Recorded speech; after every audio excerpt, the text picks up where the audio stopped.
It's a rainy day in the Palm Beaches today in April 2020 as I remain with Gary in COVID-19 lockdown and I continue with entry 13 into my father's tales. You know how parents can be the light of your life, or they can make you want to kill them. And then you think, I'm so mad at you, I'm so mad at you. And then you're like, oh, please don't let anything happen to him. I mean, as a kid, you do this. And there was one thing my father did that made me crazy. There were certain things he always had in his pocket. And one of the things was a little cylinder of chapstick. And really, to this day, I don't know how he did it. I never really drilled down too much into it, but it was silver, and he always had chapstick in it. So I don't know how he transferred chapstick into it. I don't know what the deal was, but he always had chapstick. And I guess as a kid, my lips were probably dry, and he would come home from work, and I would run to meet him, and outside he would get out of the car, and I'd run to see what he brought me. What'd you bring me?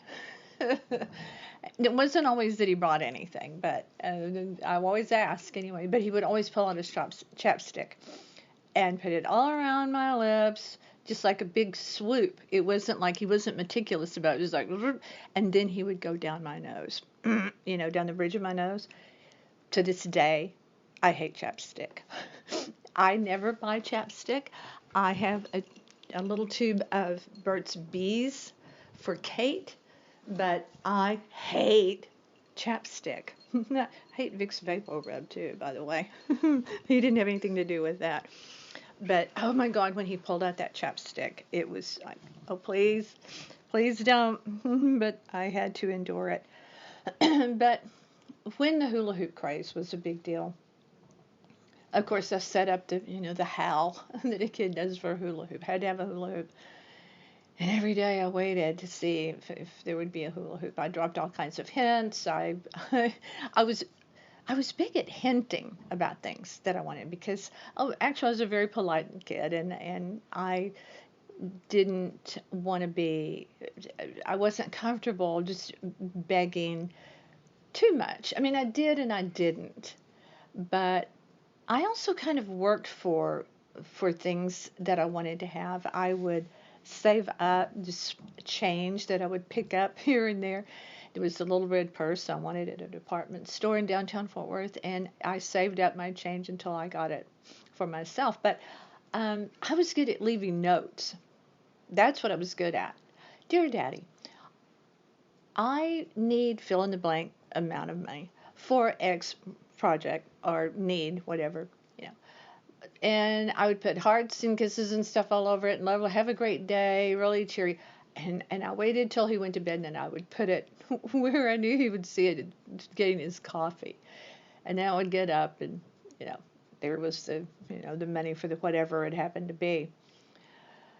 But the hula hoop thing went on for a while, and I'm not sure why. If it was maybe a budgetary thing, a forgetful thing, I don't know what it was. But then one day he pulled up, and he opened the trunk. Hula hoop. Oh, hula hoop bliss. I love stuff like that. I still love to be outdoors like him. I will go and sit outside and listen to music. I love being outdoors. And he had redone a bicycle, because I was certainly not the first to need a bicycle. So there was a bicycle that hadn't been used for years, but it was still in good shape. It needed tires and it needed paint. So when I decided I needed a bicycle, I begged for him to get me a bicycle, my parents to get me a bicycle. Well, they didn't have to get a new one because it was a perfectly good, very well built bicycle in his, actually it was in his in a storage area of his workshop. And one day to surprise me, I really don't know where he had it, probably in his workshop, but when I first saw it, I had to go out in the front, and we had this really high porch that I used as a stage, by the way, in my productions that I would write, star in, do the set design, the works. But it had a curvy sidewalk that he made, by the way. The sidewalk, he poured the sidewalk, and there he was with my bicycle, with the bicycle. It was a hand-me-down bicycle, but he had painted it a real pretty light blue, and was all ready for me to go. But I was scared because I'd never ridden a bicycle, and I wanted training wheels. I said, please, I need training wheels. I was pretty vocal about my needs in that way. It's like, I'm not comfortable on this bicycle. I need training wheels. Well, that just wasn't my father's deal. No, I mean, he didn't make a big fuss about it or anything. He just didn't put them on, and there would be no training wheels on the bicycle. He's like, don't worry. I've got you. I've got you. Don't worry. You can do this. You can ride this bicycle.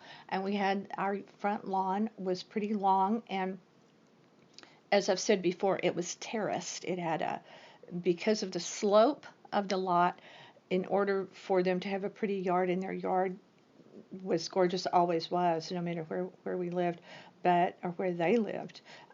It had this terrace part in the center. In other words, it was higher, and then it had a natural slope that he had made, I'm sure, and then for the lower half. And so it was pretty long, and the yard was private because of the way they designed the landscaping. They had these big evergreen trees down each side, and he and my mother had run curbing. She'd helped him with that. He set the forms, anything like that. They did on their own, and so they wanted curbing for flower beds and to edge the yard with, and so forth. They did it, and so it was a very private yard, and so I said, you sure you got me? Yeah, I gotcha. And so he was holding steady the seat and the back of the bike, and I hit the front. I couldn't really see him. I could see him out of the corner of my eye a little bit, but then he's like, just start pedaling steady and hold and then put the brakes on when you get to the end of the yard. And our street was not very busy. It did have traffic, but it wasn't real busy. So I went along, and I got to the end of the yard, and I put the brakes on, and I was so happy, and I jumped down, put my feet on the ground, and I turned to say to him, I did it. We did it. Hey, thank you so much. I can't wait to ride on this. And he was back at the porch. He was standing there on the sidewalk. He'd never moved from standing right there.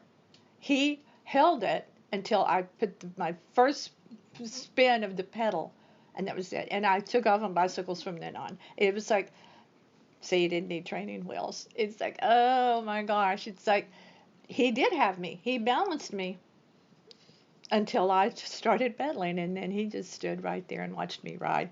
It was a thing I'll never forget because I was so shocked. It's like, he's not here. It's like, how you're happy, but you're like, scared at the same time. It was really crazy, but I thought my dad could do anything. And he couldn't, no one can. But every time I had a broken toy of any kind, I sent it with him to his work because I knew he had machines that could fix anything. But I've often wondered as an adult how he managed that, because I know there were toys that he couldn't fix, but somehow he would do something to get them fixed. Did he send them out to someone else? I don't know. I really don't know what he did but he made a couple of toys for Brandon.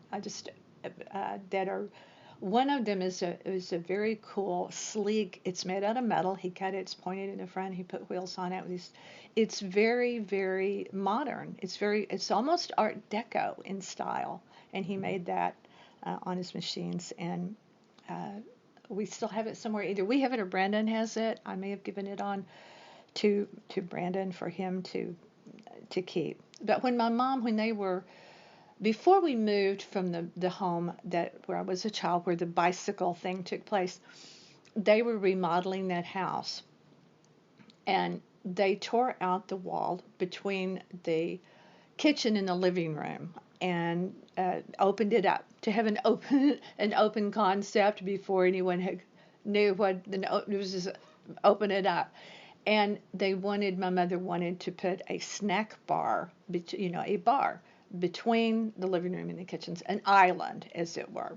Didn't call it an island then; it was a snack bar, and he made it. And it was, again, very much in the Art Deco style, very curvy, and had open shelves at the end you could put stuff on. And then from the back, from the kitchen side, it was open for stuff. And oh my gosh, I thought that was the greatest thing ever because you could sit there and just be on the phone and, hang out and whatever, do homework. It was great. They really never finished the remodel. Do you ever? They were way down the road with it, but they did. It wasn't completed. It wasn't finished, and they sold the house and they moved into the house that I finished.